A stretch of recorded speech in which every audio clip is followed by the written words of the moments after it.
All right, beautiful people. I'm going to start creating a series on what to do if you're experiencing opposite manifestations, purges, undesirable circumstances, and it feels like if you're taking one step forward and then two steps back, because every time you say positive affirmations or try to get on your mental diet, something falls from the sky and lands on your head.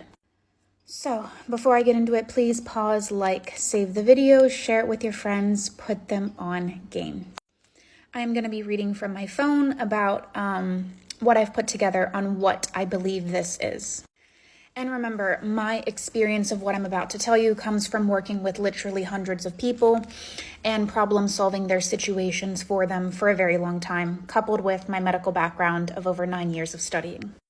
But like I said, a lot of the problems I see with one-on-one clients is precisely this. They just simply, unfortunately, and I say this with all due respect, are just not educated in what to expect on this manifestation journey in law of assumption. So then they'll start to change their technique, change the creators, start looking at how to manifest in 24 hours and see all these crazy success stories and then don't realize what they're doing wrong.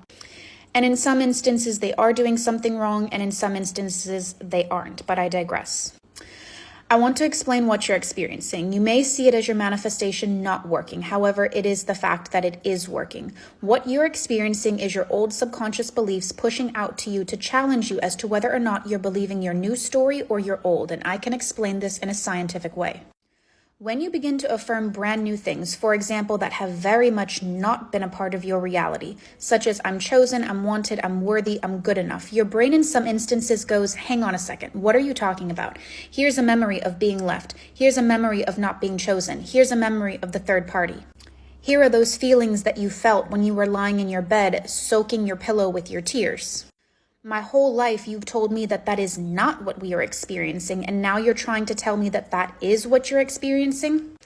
And it starts to seek out validation for what you have already formed as a hardened assumption, and in some instances believed for years or decades unfavorably. And this tends to happen a lot of the times when we have very potent emotional memories that say otherwise, hence the rejection of the subconscious mind of the new belief. Now, before you get too away from yourself, it doesn't do it to punish you. It actually does it as a protection mechanism because what you're telling it does not feel safe to believe. Your subconscious mind controls all the autonomic systems in your body, and its primary focus is to keep you alive. And when you're saying things like that, it starts to seek out evidence to fulfill the past story. If you don't have a lot of experience on how to pivot, how to navigate, how to adapt the affirmations and go through the path of least resistance, you're unfortunately going to be stopping and starting. Try to get a professional to help you.